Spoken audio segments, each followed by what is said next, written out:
Hello everyone. Today we are going to create a pivot table. To create a pivot table you need a table. So I do have a table here with sales data. So I'm going to select my table here. Go to insert tab at the top. Click on pivot table drop down. Click on from table / range.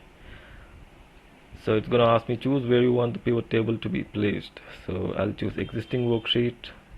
So I will provide the location where my pivot table should be placed and click OK. So I do have the pivot table skeleton here, so I'm going to drag in sales in dollar million under values section. I'm going to drag in sales category under rows, and I do need a filter by month as well, so I'm going to drag month to the filter. So when I filter on the month, I'm going to get sales category by sales in dollar million. So that's how you create a simple pivot table. Thanks for joining. See you in the next video.